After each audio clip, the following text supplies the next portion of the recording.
President of the United States of America, His Excellency Donald J. Trump, to address the Knesset.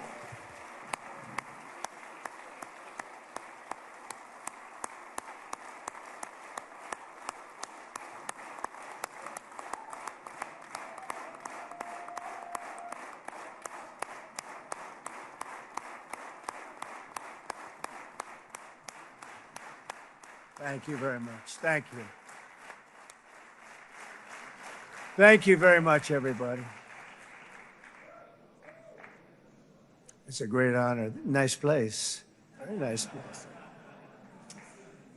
Mr. President, Mr. Prime Minister, Mr. Speaker, esteemed members of the Knesset, and cherished citizens of Israel, we gather on a day of profound joy, of soaring hope, of renewed faith, and above all, a day to give our deepest thanks to the Almighty God of Abraham, Isaac, and Jacob.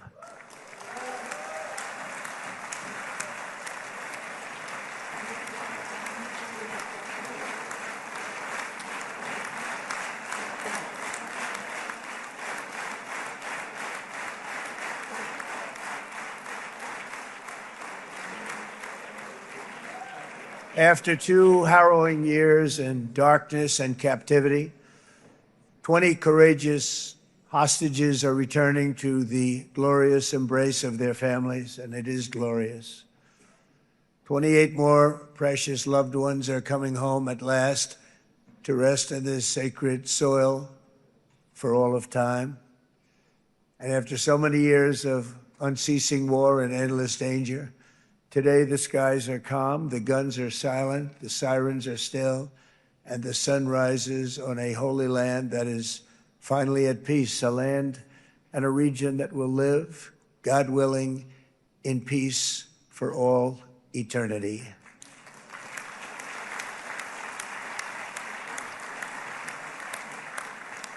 This is not only the end of a war, this is the end of an age of terror and death, and the beginning of the age of faith and hope and of God. It's the start of a grand concord and lasting harmony for Israel and all the nations of what will soon be a truly magnificent region. I believe that so strongly. This is the historic dawn of a new Middle East. I want to express my gratitude to a man of exceptional courage and patriotism, whose partnership did so much to make this momentous day possible. You know who I'm talking about. There's only one, Prime Minister Benjamin Netanyahu. Bibi, please stand up.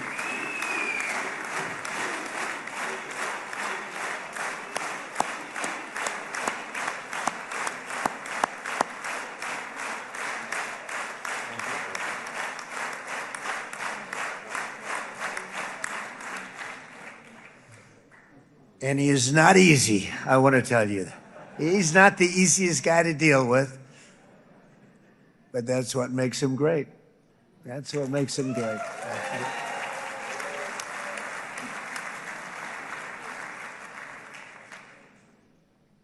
Thank you very much, baby. Great job.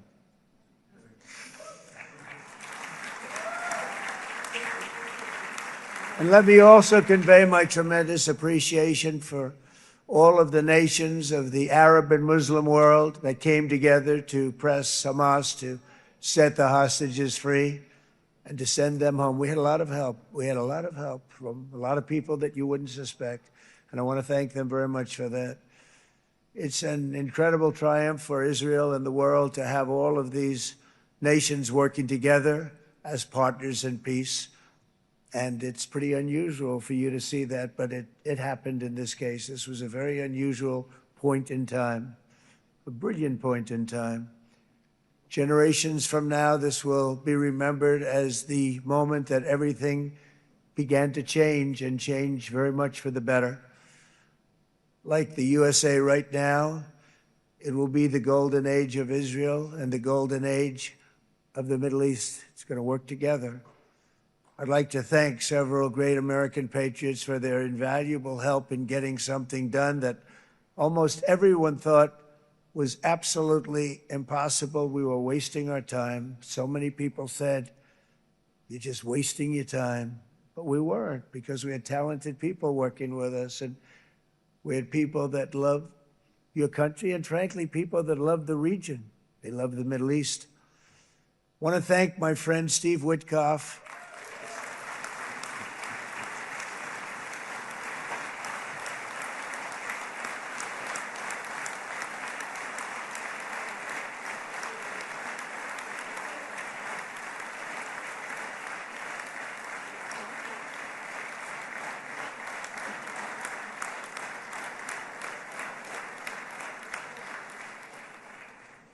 You know, Steve was chosen by me. He never did this before, but I knew him as a few things. He was a great businessman, but I know a lot of great businessmen, to be honest with you. He had tremendous negotiating skills, but I know a lot of people that negotiate pretty well, although it is an art. But there are people that can negotiate pretty well. But most importantly with Steve, he's just a great guy. Everybody loved him. Everybody. I mean, I know some negotiators that are so good, but you wouldn't have had peace in the Middle East. You would be in World War III right now with some of these guys. Everybody loves Steve, and they respect him, and they somehow can relate to him. I've known him for many years, and I've seen it over and over again. להוציא את חבר הכנסת עודה, להוציא אותו מהאולם, להוציא אותו מיד, החוצה, החוצה. Please expel this Knesset member. Please expel this Knesset member. Please expel Knesset member Kasif out of the hall. Please expel him immediately.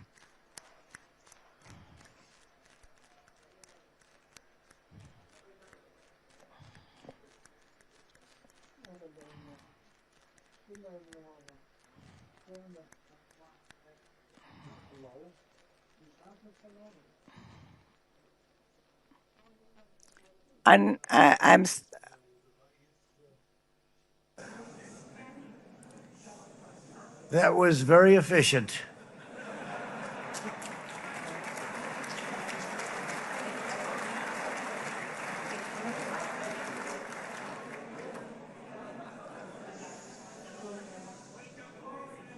So back to Steve.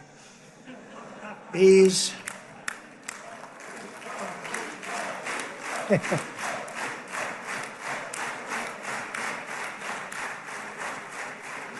But I tell one story because he was so involved, and then we called in Jared. We need that brain on occasion. We got to get Jared in here. We got to get a certain group of people. But Steve started this all by himself. I call him Henry Kissinger, who doesn't leak, okay? Henry is a big leaker. He leaked. Steve doesn't leak. Steve just wants to get the job done. He wants to do what's right. But I'll give you just a quick story because, as you know, he's working on the war with Russia and Ukraine, a war that would have never happened if I were president. A shame. 7,000 young soldiers a week are being killed. More than that this last week. It's a shame.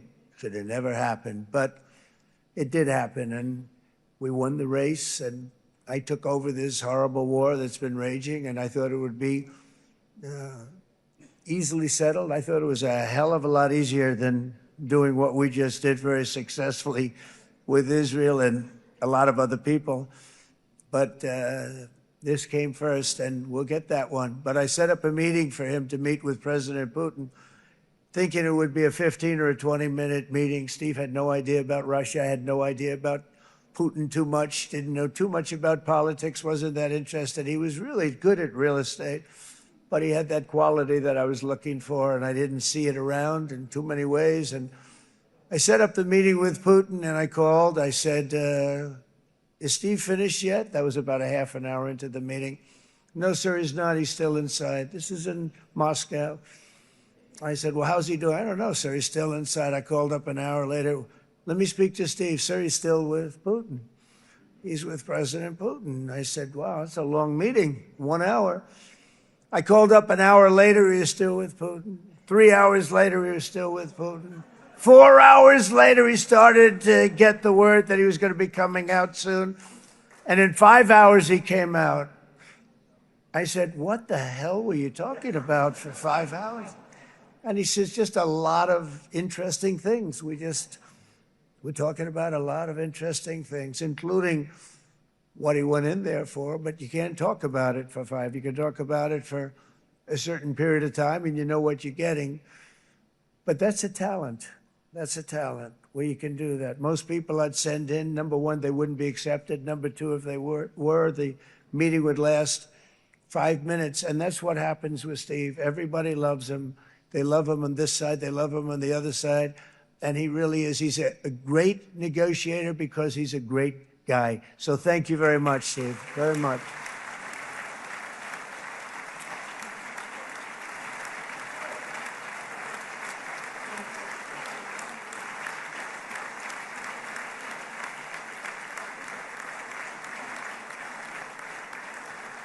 And let me also give a very special thanks to someone who truly loves Israel.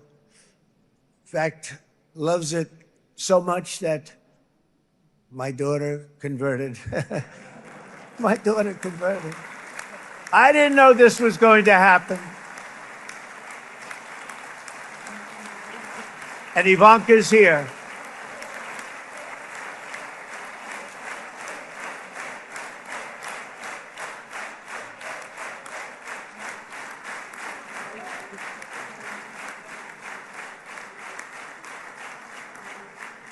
And Bibi, you do know this was not in the cards for me. You understand that. And she is so happy, and they are so happy. At least I think they're happy. If they're not, we have a big story, right? No, they have a great marriage, and they get along great. They're best friends. They have a very special relationship. But Jared has been so helpful. He really did something very special. He established the Abraham Accords with a group of very wonderful people. I like calling it the Avraham Accords because people that, right? Abraham. It's so cool. It's so much sort of nicer, you know, the Abraham versus the Avraham.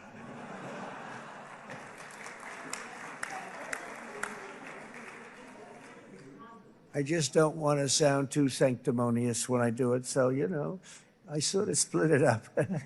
This way we keep everybody happy. But we have some very great talent, and they have no excuses for anything that's taken place because we had some unbelievably good people working on this. And then you're going to add a man named Marco Rubio, who is also here. That's right.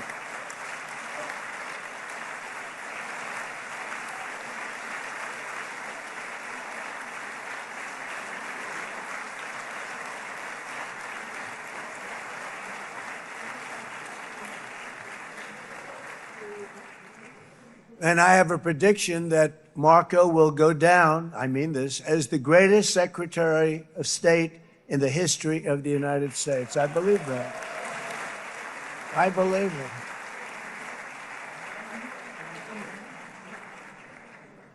it. And he and I, you know, we really fought it out. You remember, he was tough.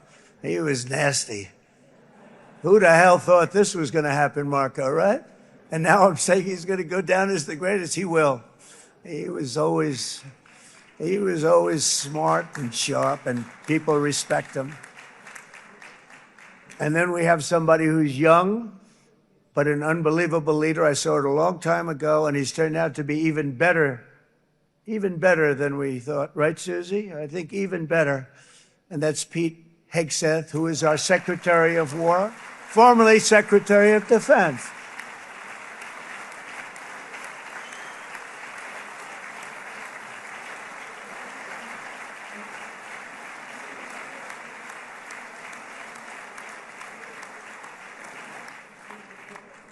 And as you know, we decisively won World War I. We decisively won World War II decisively. And everything in between and everything before it, we won everything. And then they had the brilliant idea of changing the name from war, you know, it was war, to defense. And with that went a certain thinking. And we fought in a very politically correct way after that. We always had the strongest military, and now we have a stronger military than we've ever had before. Because of my first term, I've totally rebuilt the military, every aspect of it. But we have, if you think, we settled 8 wars in 8 months. I'm now including this one, by the way, if that's okay. They may say, well, that was quick, because yesterday I was saying 7, but now I can say 8. The hostages are back. The hostages are back.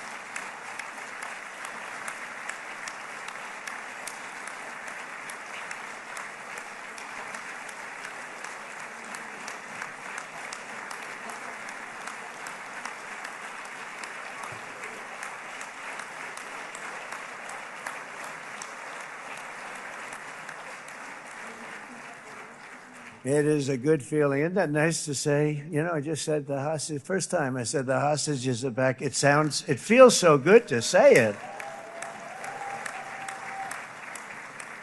But when you settle 8 wars in 8 months, that means you don't like war. Everyone thought I was going to be brutal. In fact, I remember Hillary Clinton during a debate, she said, look at him, he's going to go to war with everybody. And actually, she said, he's got a personality that's all about war. No, and my personality actually is all about stopping wars, and it seems to work. It seems to work.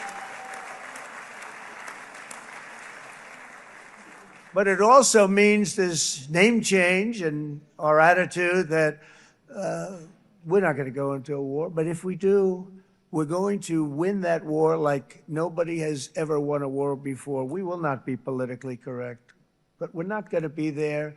And I think, you know, as you mentioned, Bibi, before, peace through strength. And that's what it's all about. The United States has the greatest and most powerful military in the, right now, history of the world. I can tell you we have weapons that nobody's ever dreamt of. I only hope we never have to use them. I rebuilt the military.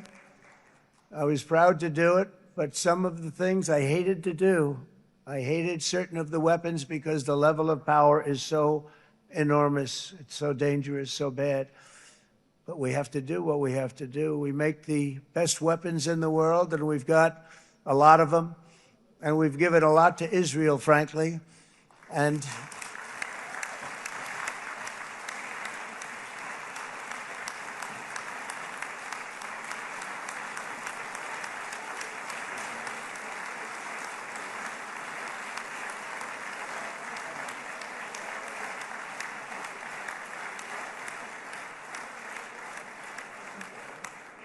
I mean, Bibi would call me so many times, can you get me this weapon, that weapon, that weapon? Some of them I never heard of, Bibi, and I made them. But we'd get them here, wouldn't we? And they are the best. They are the best. But you used them well. It also takes people that know how to use them. And you obviously used them very well. But so many that Israel became strong and powerful, which ultimately led to peace. That's what led to peace. So as we celebrate today, let us remember how this nightmare of depravity and death all began. 2 years ago, on the eve of the Simchat Torah holiday, thousands of innocent Israeli civilians were attacked by terrorists, and one of the most evil and heinous desecrations of innocent life the world has ever seen, the worst slaughter of Jews since the Holocaust. The cruelty of October 7th struck to the core of humanity itself. Nobody could believe what they were witnessing. The United States of America grieved alongside you, and we mourned for our own citizens who were so viciously taken that day. And to all the families whose lives were forever changed by the atrocities of that day, and all of the People of Israel, please know that America joins you in those two everlasting vows: never forget and never again.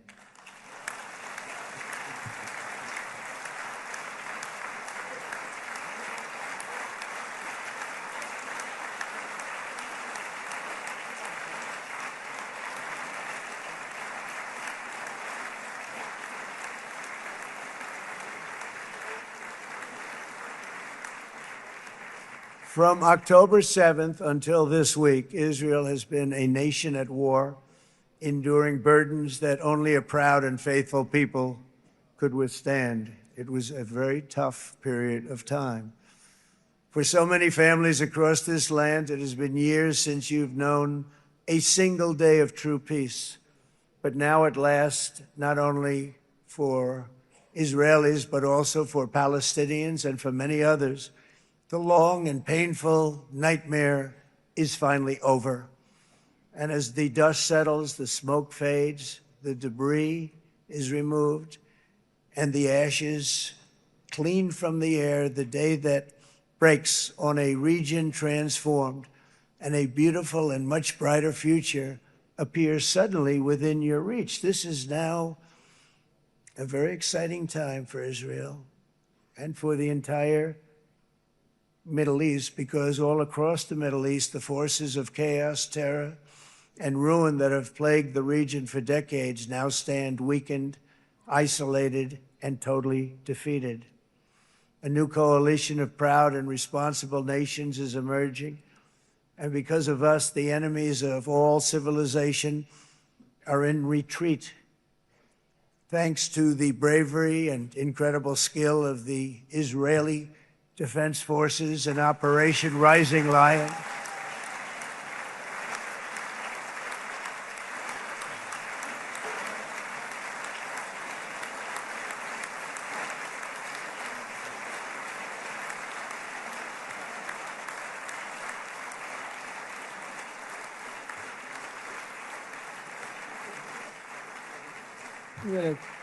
guy's central casting. Let's put him in a movie. Look at him. Great job. And my people loved working with you. Loved it. They worked so well together. But many of Iran's top terrorists, including nuclear scientists and commanders, have been extinguished from this earth. And with Operation Midnight Hammer, boy, that's a great name for that, what we did. Last June, the United States military flew 7 of those beautiful B-2 bombers. They look so beautiful all of a sudden. They were always, I thought they were pretty planes. I had no idea they could do what they did. In fact, we just ordered 28 more of them. A little updated version. We ordered a whole pile of them. And almost 100 other planes went with them, including fighter jets. And we had 52 tankers, big, beautiful, brand new tankers that were loading them up 4 or 5 times. They've traveled 37 hours back and forth. Think of that. But we had tankers all over the sky for all the other planes. We had the F-22s, the F-35s, F-16s. We had a hell of a lot of planes.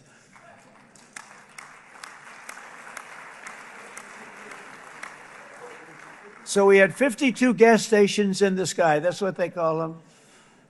I'll tell you, I wouldn't want to be flying one of them. We have our great General Raisin Cain right here. General, stand up. This guy.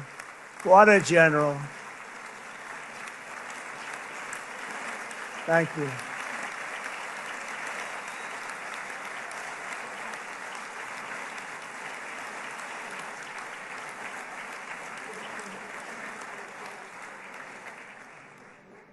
I asked General Cain, I said, you know, we're having problems with ISIS, and I was in Washington, and I asked, how long would it take to defeat ISIS? And my Washington generals told me, 3, 4, maybe 5 years, sir. I said, I don't get it. We got the best equipment in the world. Why? So I flew to Iraq, and I met with a man named Cain. He said, what's your first name? He said, they call me Raisin, sir. I said, wait a minute, your name is Raisin Cain? I've been looking for you for a long time. You gotta be kidding. So they told me 3, 4, 5 years to defeat ISIS. And I sit down with him and I say, why is it? I flew there in the dark of night. I landed, I'll never forget it. It was quite a trip. I'm glad I made it because I met him. I said, could I ask you, General? I come down. He's standing with another general and a sergeant. Everybody was like central casting. They could go into a movie right now. Between him and you guys over here, we could get rich making movies, okay? And they got along so great. That's the beautiful thing, that your military and our military, Bibi, got along so great. But what I was told by the television generals in Washington, we have the best equipment in the world. Why is it taking so long? And they said, 4 years. I said, so let me ask you, Raisin, how long would it take you to defeat ISIS? Sir, we can do it in 3 weeks, but you'll probably have some time left over. I said, you gotta be kidding. What the hell are you talking about? They said 4 years. I said, well, sir, look, it's not my place to say, but you're asking me the question. What you have to do is you hit him from the west, you hit him from the north, you hit him from the south, you hit him above, you hit him below. I said, so why didn't they do it? And he didn't want to speak badly of his superiors, which is hard to believe they were his superiors. It should have been the other way around a long time ago, because he's the one that did Operation Hammer. It was flawless. It was flawless. It was absolutely flawless. And I said, so you really think you can do it in 4 weeks? Yes, sir, 100%. You have to do it differently than they were doing it. They were using one base, and it was hundreds of miles away. And he says, we have all these portable bases all over the Middle East. And they didn't want to use them because they didn't want to offend the country where the portable, they wouldn't have even known what the hell the planes were going up, right? They wouldn't have known, but he said, no, they didn't want to defend anybody, offend anybody. And but we can do it in 4 weeks. I said, you sure about that? I'm going to call you back. I'll call you back on Monday. I'm going back to Washington. But you think 4 weeks? Yes, sir, I think we can do it in 4 weeks. We'll have time left over. So I call him on Monday. I say, you think you can do it? 4 weeks. I said, go ahead and do it. He did it. I'll tell you, he did it in 4 weeks, less than 4 weeks. So, General, stand up, please.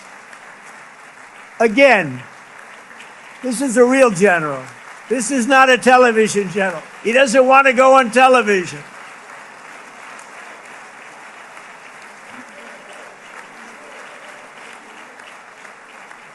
He doesn't want to go on television. I said the other guys love being on television. So we dropped 14 bombs on Iran's key nuclear facilities, totally, as I said originally, obliterating them. And that's been confirmed, and everybody understands it. Together we stopped the #1 state sponsor of terror from obtaining the world's most dangerous weapons. And if you think about it, if we didn't do that, and assuming we made the same deal that we have today, there'd be a dark cloud over this deal.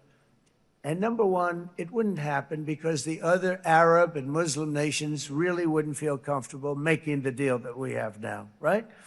If Iran had that nuclear weapon that they were about 2 months away from having. They would have had it in 2 months or maybe less than that. They were right at, this was our last shot. They looked at it for 22 years. This was our last shot. The pilots told me that. They said, 22 years, sir. They looked at it. Our predecessors looked, they studied it. 3 times a year would do drills on that exact attack.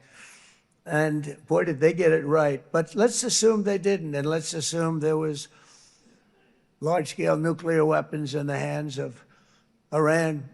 We couldn't be here today. Even if we signed the deal, which we couldn't do because a lot of people would not want to have anything to do with it, we took a big cloud off of the Middle East and off of Israel.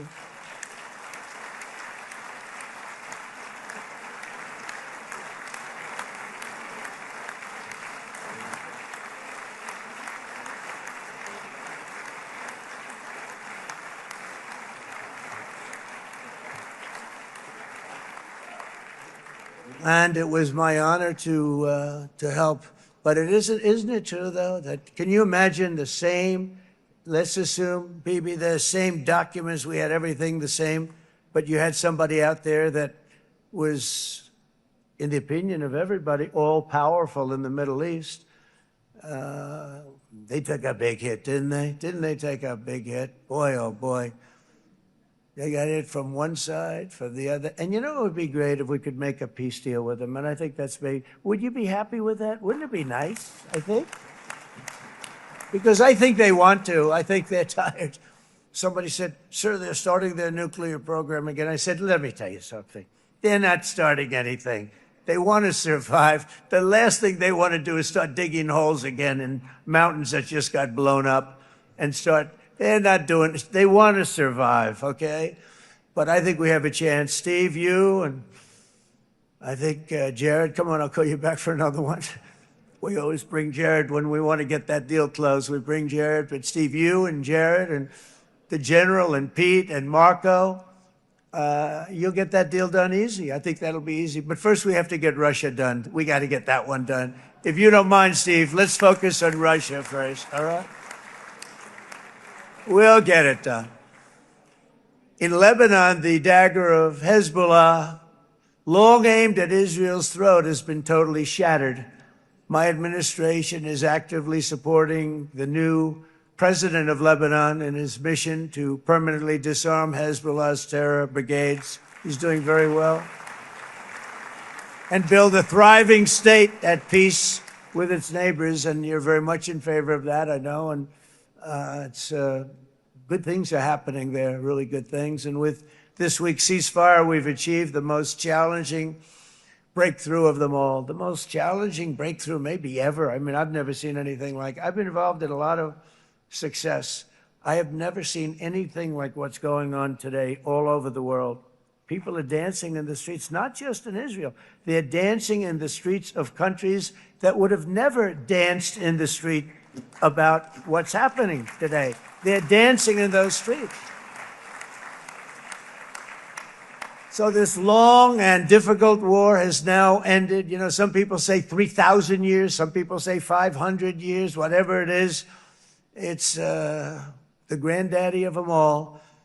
And in an unprecedented achievement, virtually the entire region has endorsed the plan that Gaza will be immediately demilitarized, that Hamas will be disarmed, and Israel's security will no longer be threatened in any way, shape, or form.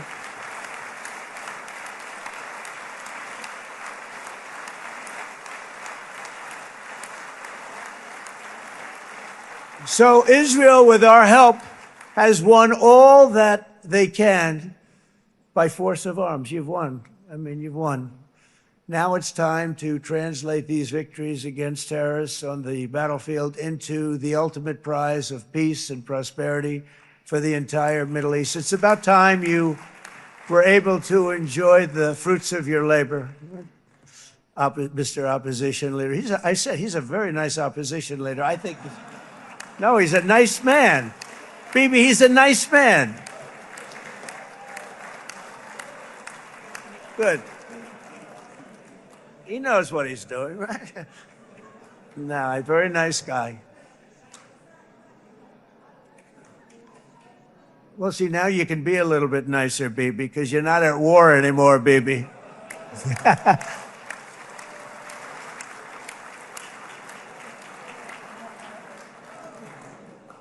But only by embracing the opportunities of this moment can we achieve our goal of ensuring that the horrors of recent years will never happen again. You don't want to have to go through this again. 8 years ago, I came to this region on a very special first trip abroad as the President of the United States. I came here very early at your request. I addressed the leaders of the Arab and Muslim world gathered in Saudi Arabia and said that it was time to build a future free of the grip of extremism and terror. And interestingly, right now, as soon as I'm finished, I'm quite late. You've kept me quite late between opposition leaders and Bibi's brilliant but very long speech. I thought I was going to run up here, make a speech, and then head to Egypt. It didn't work out, though. And you made a pretty long one, too, sir.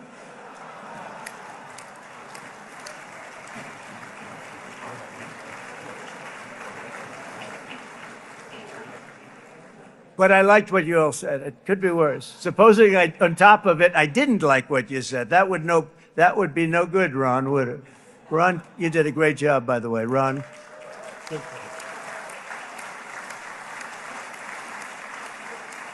Yeah.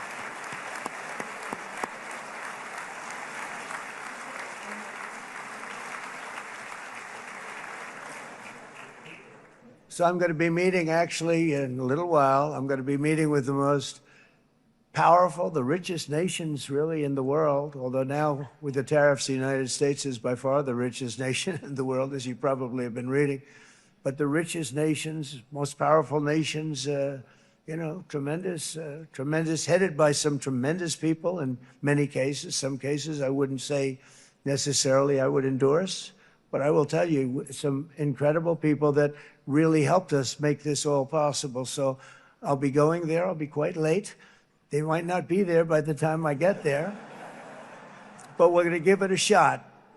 But the journey we started back then led to the crushing defeat of the ISIS caliphate, to the monumental Abraham Accords, and ultimately to the historic ceasefire this week, in which many of those same nations really played a very pivotal role, I have to tell you. Steve will tell you that. Jared will tell you that.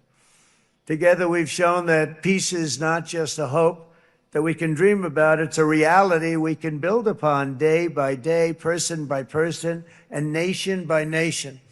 And because of that, the Middle East is finally ready to embrace its extraordinary potential. You have extraordinary potential in this region. It should now be clear to everyone throughout the region that decades of fomenting terrorism and extremism, jihadism and anti-Semitism have not worked. They haven't worked. They've been a disaster. They've just killed. They've killed.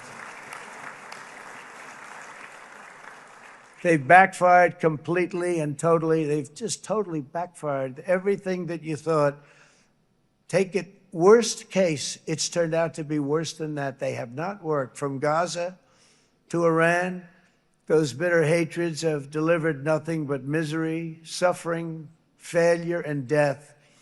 They've served not to weaken Israel, but to annihilate the very forces that did the most to foment this hatred. And it's really, everybody that's tried it has become irrelevant. Meanwhile, we've seen those nations that set aside their differences, reached across ancient divides, and pursued engagement are now among the most successful in the region. They're getting along with Israel, and they're doing great. And I can tell you the 4 nations that joined the Abraham Accords early on, and you'd all be doing me a favor, and I'm going to be saying this in a little while to some other friends, would love you all to, is this right, Jared? Join up in the Abraham Accords. We have to join up and get together. You can have that whole thing filled out. We had a very weak administration, worst president in the history of our country by far. And Barack Obama was not far behind, by the way.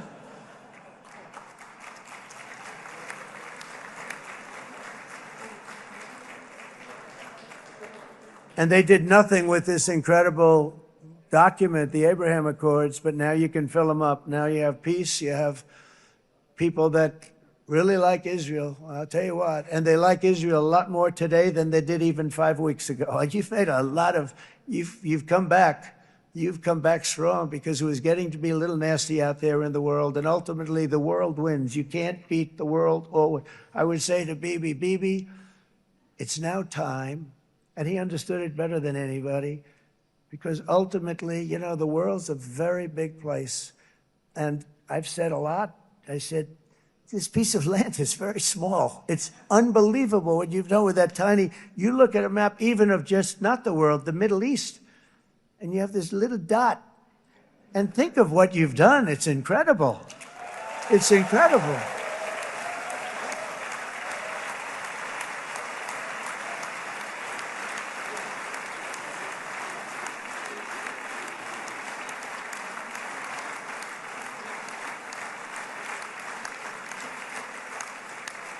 But the world is loving Israel again. And I said to Bibi, you know, the world is big and it's strong. And Ron, ultimately, the world wins. And we don't have to worry about that now. But there was getting to be a period of time over the last few months, you know, the world wanted peace and Israel wanted peace. Everybody did. Everybody did. And what a victory it's been, right? What a victory it's been. If you would have gone on for 3, 4 more years, keep fighting, it was getting bad. It was getting heated. The timing of this is brilliant. And I said, Bibi, you're going to be remembered for this far more than if you kept this thing going, kill. It would be it would not be the same. And I just want to congratulate you for having the courage to say, that's it, we've won, and now let's enjoy our lives and let's rebuild Israel and make it stronger and bigger and better than it's ever been before. You're going to do that. Took a lot of guts. And the choice for Palestinians could not be more clear. This is their chance to turn forever from the path of terror and violence. It's been extreme, to exile the wicked forces of hate that are in their midst. And I think that's going to happen. I've met some people over the last couple of months that want to see it happen very much. And after tremendous pain and death and hardship, now is the time to concentrate on building their people up instead of trying to tear Israel down. We don't want that to happen again. And the total focus of Gazans must be on restoring the fundamentals of stability, safety, dignity, and economic development so they can finally have the better life that their children really do deserve after all these decades of horror. I intend to be a partner in this effort in the sense that we're going to help and we're going to do something that became unbelievably popular. Everybody wants to be on it. It's called the Board of Peace, okay? How about that? Is that a beautiful name? Like a board of peace.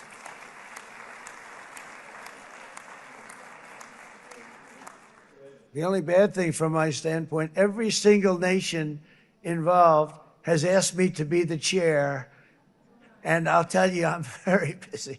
I didn't count on that, but you know what? If we do it, we'll do it right, and we have unbelievable power and wealth, because you're going to need wealth. You're going to need wealth to rebuild things, and they have wealth like few people have wealth. I want to thank the Arab and Muslim nations for their commitment that they've made to support a safe rebuilding of Gaza and beyond. I have many Arab countries, very wealthy countries, that came up and said, we'll put up tremendous amounts of money to get to rebuild Gaza. And I think that's going to happen. The power, they want dignity, they want to come forward, and they want to say, and I want to say who they are, because what they're doing is going to be, I think, something that you're going to be very impressed with, Bibi. And you need that. You need the kind of economic power that they have, and they want to see it work.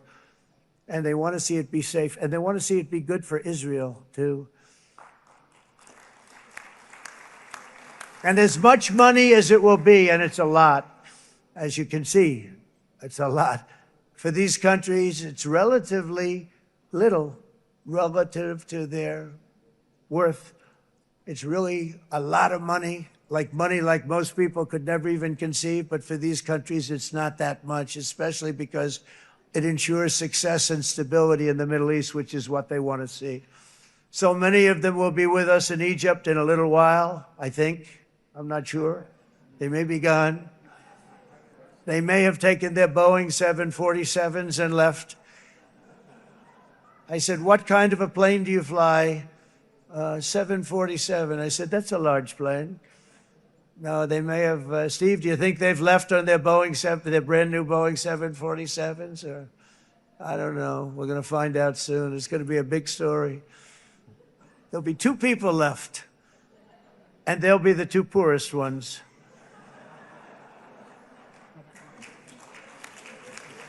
But it will be the wealthiest and most powerful group of nations. So the group that we have assembled, that's waiting for us, is the wealthiest and most powerful group ever assembled at one time. There has never been a group like this. And they're only looking for good. They want good. They're going to do good.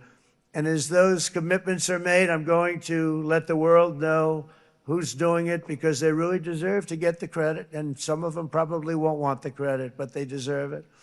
It's more obvious than ever that the productive and responsible nations of this region should not be enemies or adversaries. You should be partners and eventually even friends, and that's what's going to happen. I know it.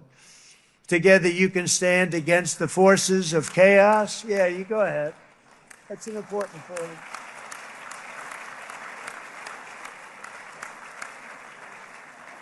Because you can stand against the forces of chaos that threatened all of your interests, and it's always a big threat, and unleash incredible prosperity and opportunity for all the people of these lands, and that's what's going to happen. You're going to unleash numbers and success, the likes of which Israel has never been able to think of, because you're so firm, and you should be, and you've done the right thing in defending yourself. You're not going to have to worry so much about it. You've won, and now you can build, and you can do things that you never even thought possible. When you put that genius into doing something else, it's going to be something it's going to be a miracle. The miracle in the desert, it's going to be amazing. And it already is in a true sense.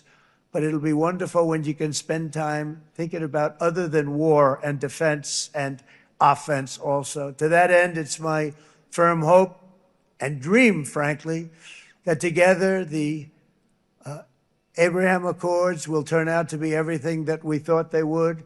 Those 4 countries were very, very brave in doing it. They did it at a very early point, and every single one of them benefits unbelievably financially.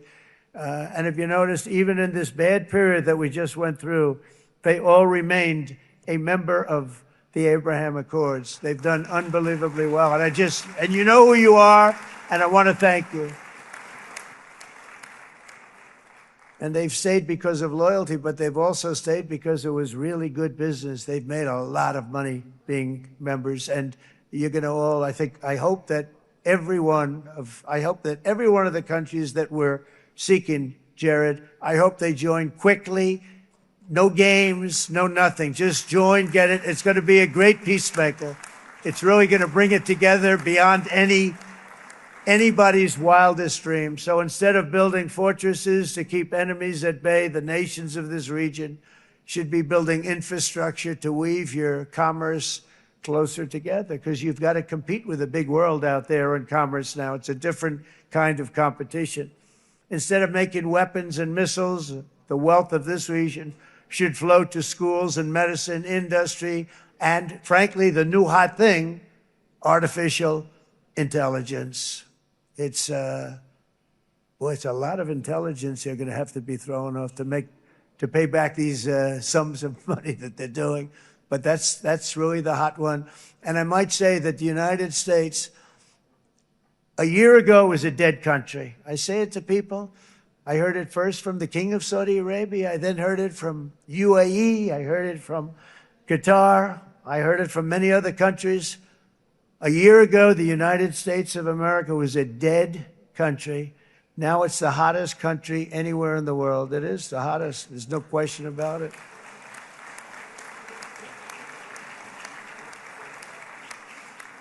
In fact, if you go back a year ago, before the election, although once we had November 5th, we became hot because people got it.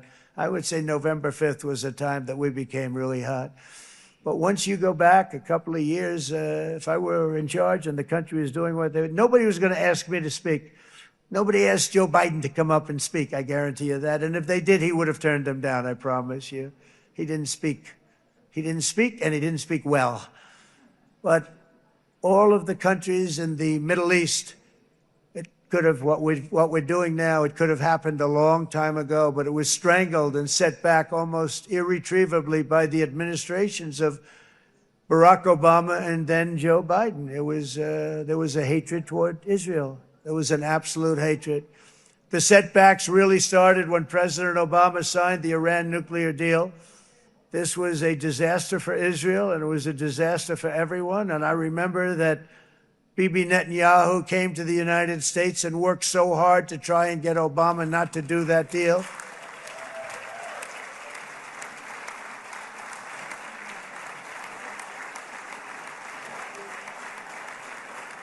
He worked so hard. But it was like talking to a wall. I remember him telling me it was like talking to a wall. They wanted to go with Iran. They chose Iran, frankly, over a lot of other good nations, but specifically Israel. And that was the beginning of a very bad period of time. You had Obama go out, and the Iran nuclear deal turned out to be a disaster. And by the way, I terminated the Iran nuclear deal, and I was very proud to do it.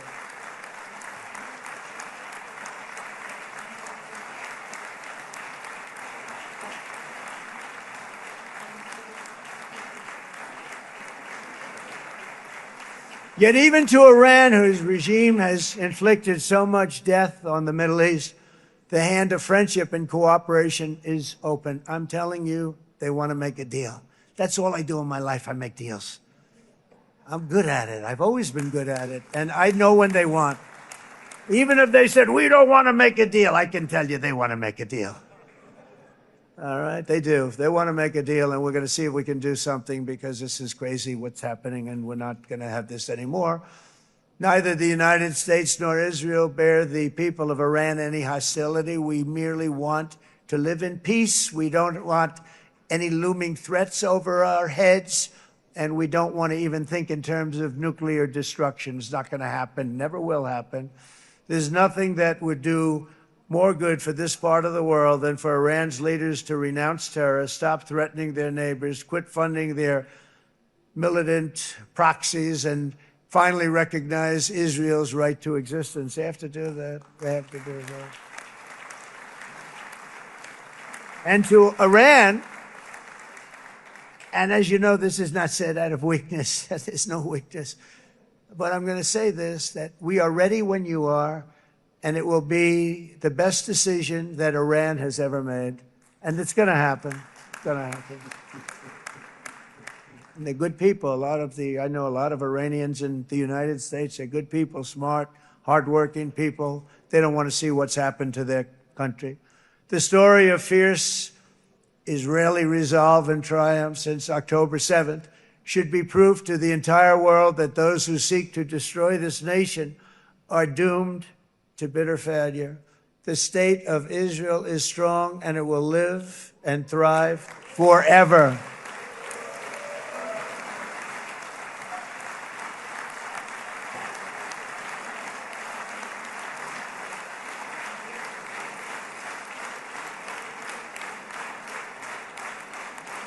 And that is why Israel will always remain a vital ally of the United States of America. Israelis share our values, field one of the world's most powerful militaries. You really do. You have an amazing, what a job you've done. And have one of the most innovative economies on earth. Those are just a few of the reasons why I'm proud to be the best friend that Israel has ever had. And they all say it in the White House. They all say it. I guess it's true because everybody says it, baby. You said it today. Thank you. But as president, I terminated the disastrous Iran nuclear deal, and ultimately I terminated Iran's nuclear program with things called B-2 bombers. It was swift, and it was accurate, and it was a military beauty. I authorized the spending of billions of dollars, which went to Israel's defense, as you know. And after years of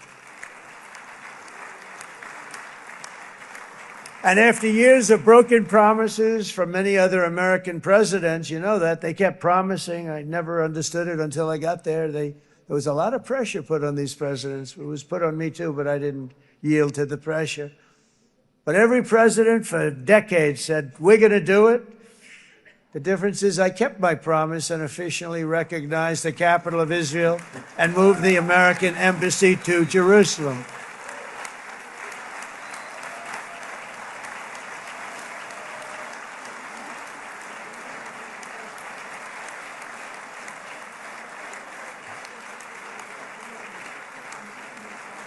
Isn't that right, Miriam?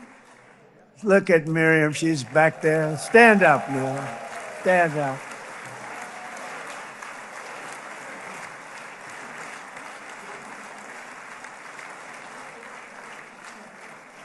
Miriam and Sheldon would come into the office. They'd call me.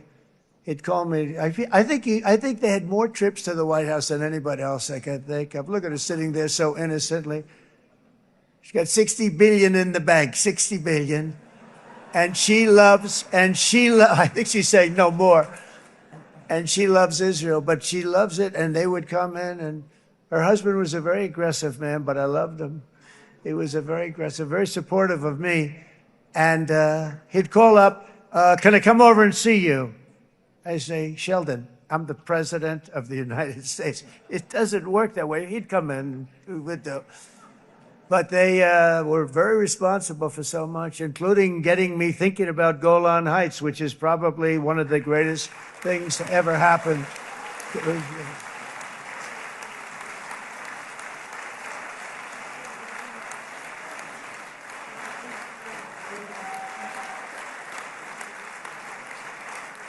Miriam, stand up, please. She really is. I mean, she loves this country.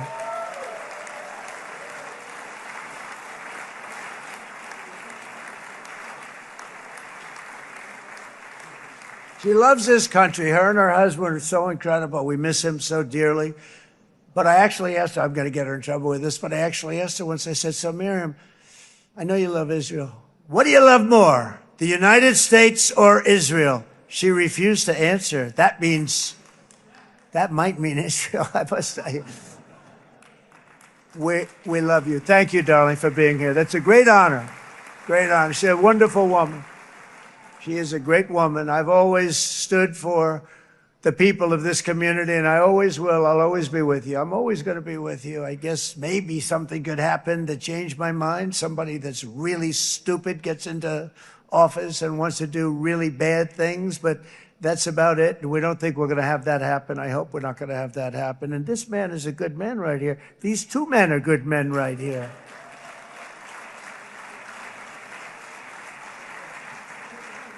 Hey, I have an idea. Mr. President, why don't you give him a pardon? Give him a pardon. Come on.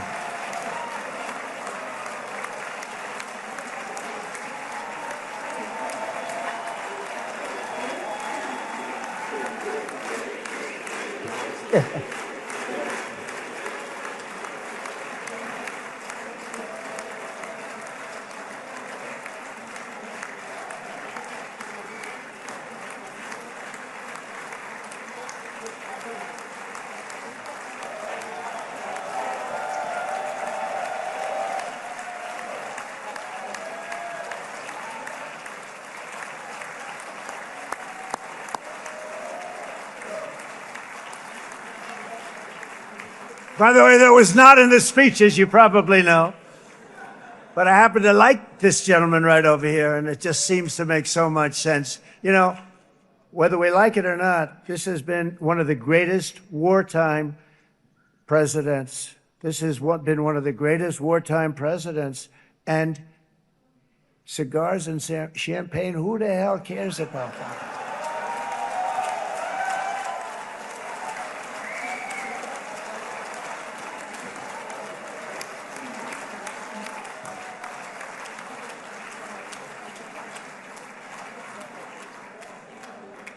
All right, enough controversy for the day, right? Actually, I don't think it's very controversial. So, you know, I see so popular. You are a very popular man. You know why? Because you know how to win.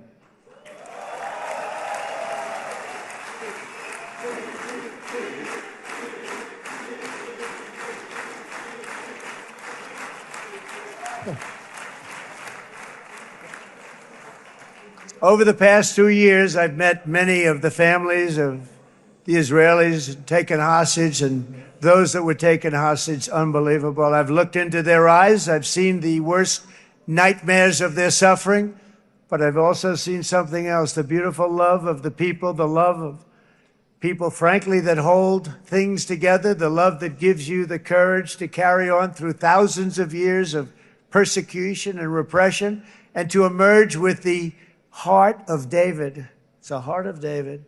It's that love that's defeated the enemies of civilization, built this incredible country and this unbelievable economy, and forged one of the great democracies of the world.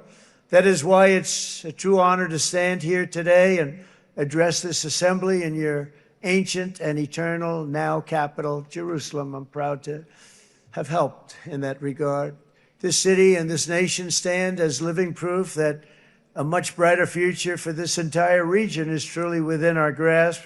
For thousands of years, Jerusalem has been a home to Christians, Jews, Muslims, and people of all ethnicities and creeds. This is the holy center of the world's three great Abrahamic faiths.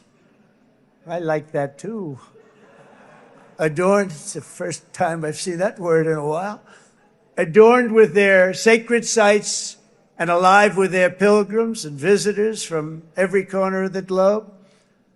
But here between the Western Wall, the Temple Mount, and the hill called Calvary, people of every faith and background live, work, pray, serve, and raise their families side by side, and they do it with love. This example is just one of the modern miracles that Israel has given to the world. And just in closing, the leaders in this chamber know better than anyone else the challenges of this harmony, and it's been easily won. No, it hasn't. It has not been. It's been so tough, but it has been, some say, a miracle. What you've done is a miracle. Look at your size. Look at your chances when it all started. And you know, if you think about it, you are safer today, stronger today, and more respected today than at any time in the history of Israel. Think of it. People used to say it wouldn't exist. They don't say that anymore, do they? Yet if safety, security, and coexistence can thrive here in the winding alleys and ancient paths of Jerusalem, then surely peace and respect can flourish among the nations of the broader Middle East. The God who once dwelled among his people in this city still calls us, in the words of Scripture, the turn from evil and do good, to seek peace and pursue it. So he still whispers truth into the hills and knolls and valleys of his magnificent creation, and he still writes hope into the hearts of his children all over the world. And that is why even after 3,000 years of pain and conflict, the people of Israel have never given up from the threats of Zionism, from all sorts of threats. You want the promise of Zion.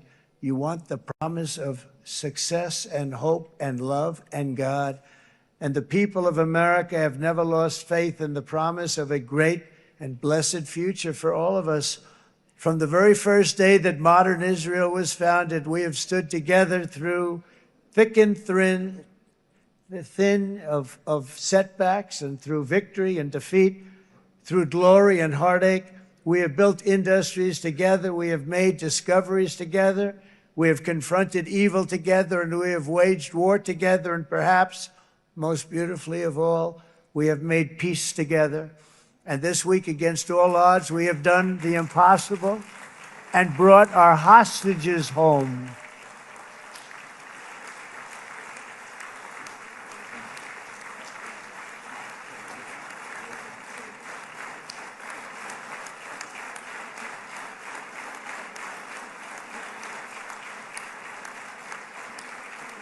So now we're going to forge a future that is worthy of our heritage. We're going to build a legacy that all the people of this region can be proud of. New bonds of friendship, cooperation, and commerce will join Tel Aviv to Dubai, Haifa to Beirut, Jerusalem to Damascus, and from Israel to Egypt, from Saudi Arabia to Qatar, from India to Pakistan, from Indonesia to Iraq, from Syria to Bahrain, Turkey to Jordan. the United Arab Emirates, to Oman and Armenia, to Azerbaijan, another war that I just settled. We are going to have hope, harmony, opportunity, and happiness here in the spiritual and geographic center of the entire world. That's what you are. Israel, America, and all of the nations of the Middle East will soon be safer, stronger, greater, and more prosperous than ever before.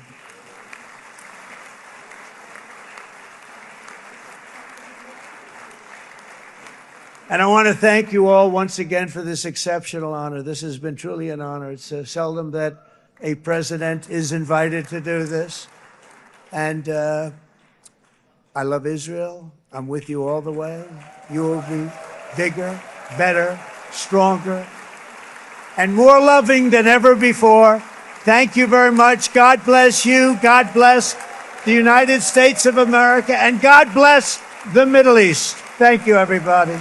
Good luck. Thank you very much. Thank you.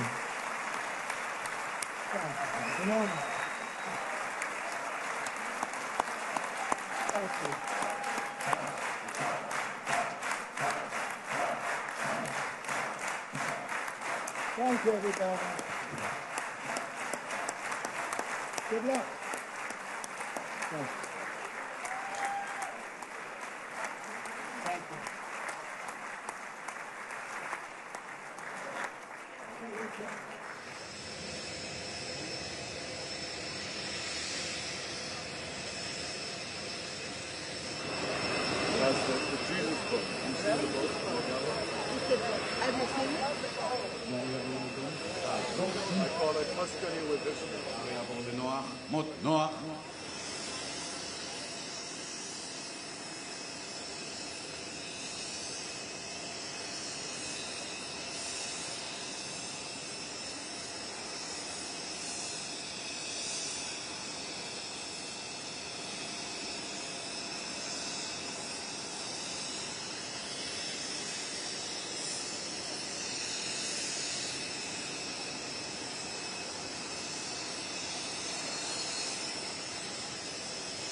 מסדר יעבור לדום, מסדר דום.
תביאו לי מהר.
Thank you.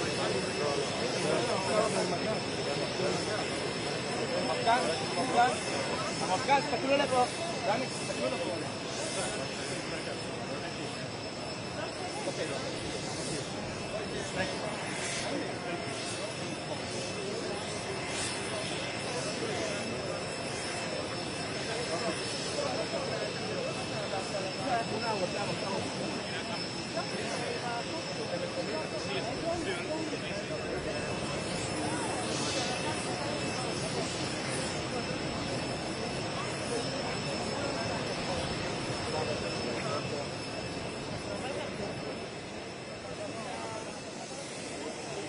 You gotta stay away from the car.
לא לגעת בדבר.